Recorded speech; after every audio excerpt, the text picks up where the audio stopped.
Yeah. Yeah, go ahead.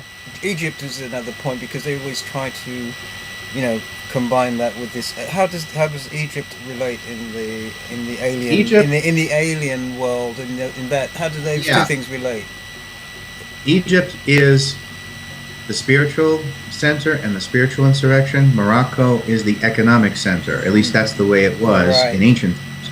For the entire Amexem Empire, which is all of the Asiatic nations, everybody minus Europe. Okay, Mm. Europe is not part of the Asiatic nations Yeah. for good reason, um, but it actually does include Antarctica. So you can Right. imagine what kind of mysteries are hiding under the ice down there. Yeah. And as far as Egypt goes, uh, it's actually the secret lies in understanding its true name, Al-Kemet. Yeah. Okay, henceforth the term Cometian mysteries. But because the Greeks sabotaged the term with the term Gupt, which is a Persian term for secret code, Yeah. and therefore by extension they mispronounced it Gup Choi, which then becomes mispronounced as a Gupshin or Egyptian. Yeah. All right. It was a slanderous term. The actual term Egypt is a slanderous term against the original high priesthood Amun Right. because it was the Greeks' jealous and envious way of referring to the Egyptian Amun as a bunch of antisocial pricks who wouldn't talk to them.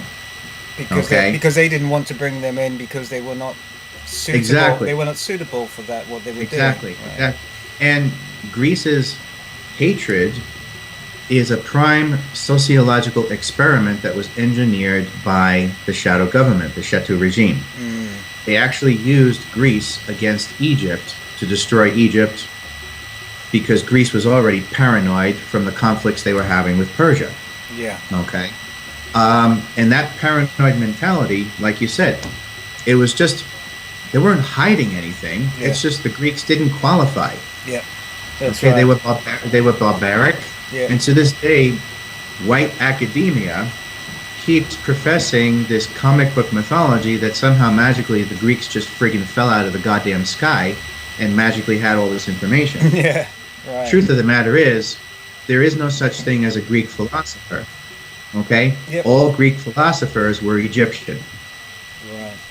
Socrates, prime example of the bitter hatred. Socrates was ostracized by his own people. Riddle me this. If there is such a thing as Greek philosophy, then why did all Greeks crucify, murder, poison, and kill their own philosophers?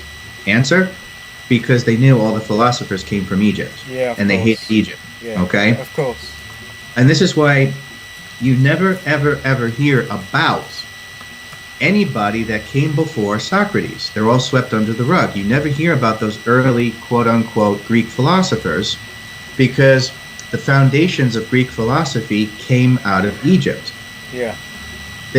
And of course, if you go back and study it closely, you'll see every last Greek teacher and philosopher told their students flat out, I can't teach you anything until you go to Egypt. Yeah. Yeah. That was your Greek philosopher's mantra. I can't teach you anything until you go to Egypt.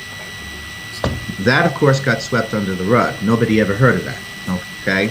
Until Socrates came along, and now, a lot of this culminated in the hatred of Socrates. Why? Well, for one thing, he learned from his own Greek teachers who learned from their own Egyptian masters. Okay? His own Greek teachers told him the same thing. Mm-hmm. You need to go to Egypt if you want to learn any more. And some of his Greek teachers still had strong ties with the Egyptian mentors in the Egyptian temples. Yeah. So after exchanging secret correspondence, because you weren't allowed to communicate publicly with Egypt, they got permission to send Socrates to Egypt, because you had to get permission. Mm-hmm. He left Greece, went to Egypt, spent quite a bit of time with them, even went as far as circumcising himself, which really, holy crap. I mean, talk about loyalty. Yeah, yeah, I would have failed on that one. yeah. But Yeah. no, he went that far, which is quite an act of loyalty. So he learned everything from the Egyptians. By the time he left Egypt, he was essentially Egyptian. He wasn't Greek anymore. Yeah. So he goes back to Greek, creates his own school, his own, takes on his own 12 students. Mm-hmm. You see this with every prophet and philosopher. They always take on 12 students. Mm-hmm. And starts teaching them. And he starts trying to teach the rest of his, brothers and sisters in Egypt, or in Greece, what's going on. And they hated him even more because now he had the stench of Egypt on him. Okay? Right. Now he was a Cometian. They saw him as a terrorist. They saw him as a treasonous bastard, as the enemy.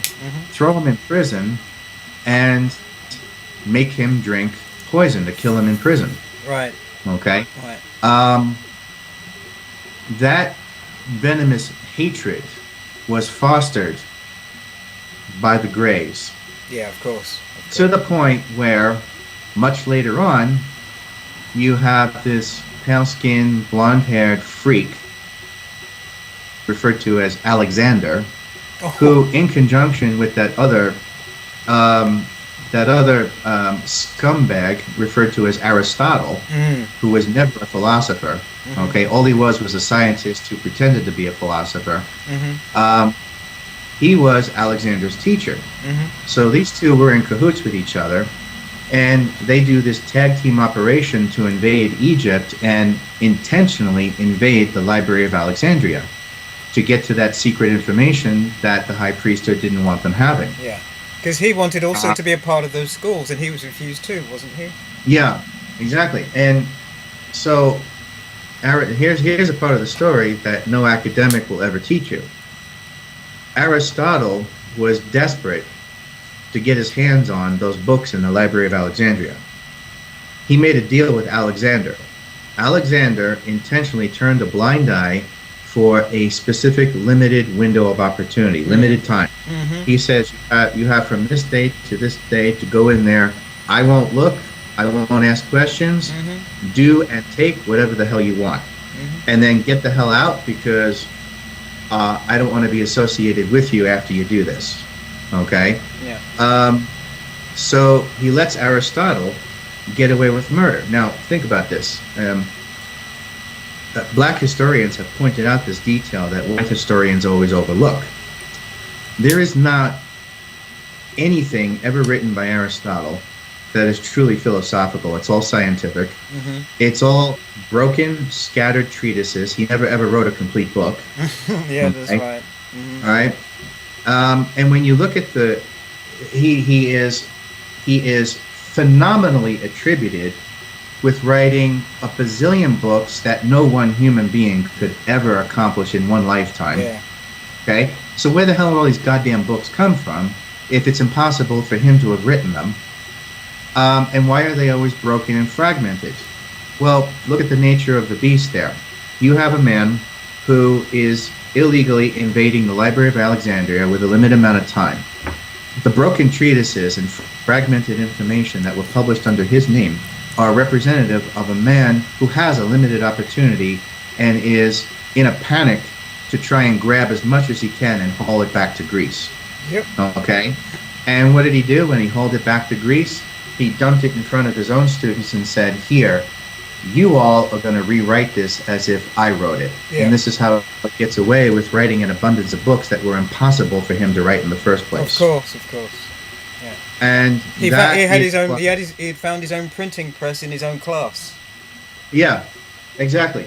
And that's how he gets away. And the bottom line is he was never a philosopher. He was a scientist. It is impossible to label him as a philosopher. He never was. Yeah.